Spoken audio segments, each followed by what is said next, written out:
मंडळी, जुलै 2026 हा महिना मीन राशीच्या लोकांसाठी आनंदाची बातमी घेऊन येणारा ठरू शकतो, प्रगतीचा ठरू शकतो.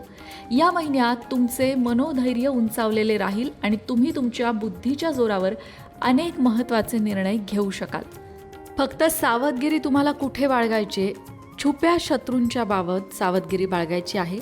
कारण छुपे शत्रू म्हणजेच जे चेहऱ्यावर तोंडावर गोड बोलतात पण तुमच्या मागे मात्र तुमच्या विरोधी कारवाया करतात, यांचा त्रास थोडा तुम्हाला या महिन्यात होऊ शकतो. तर तिथे तुम्हाला सावधगिरी बाळगावी लागेल. सगळ्यात आधी बोलूया करिअर आणि व्यवसायाबद्दल. जुलै महिना मीन राशीच्या लोकांसाठी कामाच्या ठिकाणी मोठं यश आणि उत्कृष्ट संतुलन घेऊन येणारा आहे. या काळात नोकरदार व्यक्तींना त्यांच्या वरिष्ठांकडून आणि बॉसकडून पूर्ण पाठिंबा मिळेल. तुमच्या कार्यनिष्ठेने ते प्रभावित होतील, तुमची प्रशंसा करतील, ज्यामुळे तुम्ही तुमची सर्व निर्धारित ध्येय वेळेवर यशस्वीरित्या पूर्ण करू शकाल. जर तुम्ही नोकरी बदलण्याच्या किंवा नवीन प्रोजेक्टच्या शोधात असाल तर या महिन्यात तुमची ही इच्छासुद्धा पूर्ण होऊ शकते. व्यवसाय आणि व्यापारात गुंतलेल्यांसाठी हा काळ फायदेशीर ठरेल. बाजारात तुमची प्रतिष्ठा वाढेल. नवीन धोरणांमुळे अपेक्षित नफा मिळेल. त्याचबरोबर महिन्याच्या मध्यात कोणत्याही अनोळखी व्यक्तीवर किंवा व्यावसायिक भागीदारांवर आंधळा विश्वास ठेवणं मात्र टाळायचं आहे. कोणताही मोठा व्यावसायिक निर्णय घेताना इतरांच्या प्रभावाखाली येण्याऐवजी स्वतःच्या सतसत विवेकबुद्धीचा आणि तज्ज्ञांच्या सल्ल्याचा वापर करणं हे कधीही तुमच्यासाठी योग्य ठरेल. आता बोलूया आर्थिक स्थिती. आर्थिकदृष्ट्या जुलै महिना तुमच्यासाठी चांगला असेल. नियमित काम आणि व्यवसायातील तेजीमुळे तुमचा पैशांचा प्रवाह सुधारेल, ज्यामुळे तुम्हाला जुनी देणी किंवा कर्ज फेडता येतील. या महिन्यात धार्मिक आणि सामाजिक कार्यात तुमची आवड वाढेल आणि तिथे तुमचा खर्च होईल.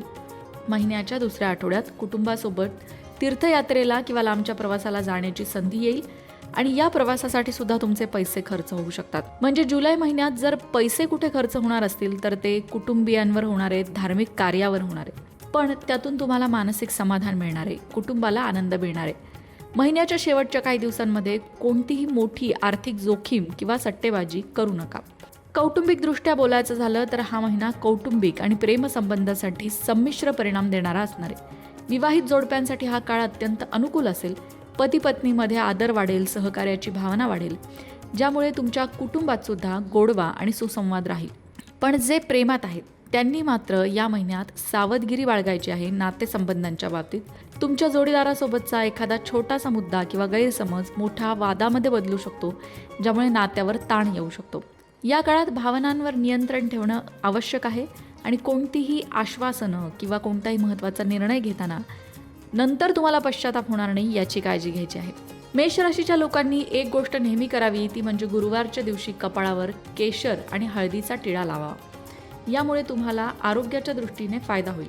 कारण नाही म्हटलं तरी जुलै महिना बदलत्या हवामानामुळे सर्दी, खोकला यासारखे हंगामी आजार घेऊन येऊ शकतो.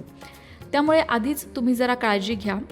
बाहेरचं खाऊ नका. त्याचबरोबर कुठलंही बाहेरचं पाणी पिताना ते चांगलं आहे ना याची सुद्धा खात्री करून घ्या आणि मगच प्या. खाण्याच्या सवयींमध्ये निष्काळजीपणा टाळा, कारण बाहेरचं खाणं तुम्हाला या महिन्यात आजार देऊ शकतं. म्हणून तुमची मानसिक शारीरिक ऊर्जा टिकवून ठेवण्यासाठी नियमित योग, प्राणायाम, ध्यान यांचा सराव करा. आता 7:30 चालू आहे, त्यामुळे मानसिक तणाव तुम्हाला थोडासा असेल, ऊर्जा कमी वाटते असं सुद्धा वाटत असेल तर त्यासाठी चांगल्या सवयी या नक्कीच मदत करतील. नियमित चालायला जाणं किंवा नियमित प्राणायाम करणं, योग करणं या गोष्टी जरी तुमची इच्छा नसेल तरी करा, कारण या गोष्टींनी मन प्रसन्न व्हायला मदत होते. त्याचबरोबर मन प्रसन्न झालं की आपल्याभोवती कितीही परिस्थिती बिकट असली तरी आपण त्यातनं बाहेर येण्याचा मार्ग शोधू शकतो. म्हणून सगळ्यात महत्त्वाची 7:30ची जी गोष्ट असते ती की नकारात्मक विचार आपल्या मनामध्ये वाढायला लागतात आणि ते नकारात्मक विचार बाजूला ठेवण्यासाठी मनाला सकारात्मक विचारांकडे वळवणं आवश्यक असतं. त्यासाठी आपल्या लोकमत भक्ती चॅनलवर वनश्री पांडे, चक्रा हीलर जे आहेत त्यांचे सुंदर पॉडकास्ट आहेत.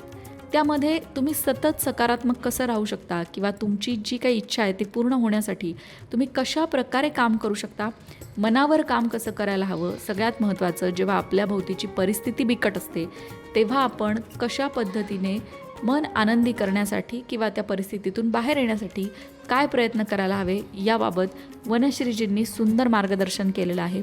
त्या व्हिडिओंची लिंक तुम्हाला डिस्क्रिप्शन बॉक्समध्ये मिळेल. 7:30 चालू असणाऱ्या प्रत्येकाने ते व्हिडिओ बघावेत, कारण त्यातून नवी उमेद मिळते, जगण्याची नवी उर्मी मिळते आणि विचारांमध्ये सकारात्मक परिवर्तन होतं, ज्याची 7:30च्या काळामध्ये प्रचंड गरज असते. अशाच प्रकारच्या माहितीपूर्ण व्हिडिओंसाठी लोकमत भक्ती चॅनलला सबस्क्राईब करा आणि बेल आयकॉनवर सुद्धा क्लिक करा, म्हणजे आमच्या नवनवीन व्हिडिओचं नोटिफिकेशन तुम्हाला मिळत राहील. तसंच योग्य आध्यात्मिक मार्गदर्शनासाठी लोकमत भक्तीच्या फेसबुक पेजला फॉलो करायला विसरू नका.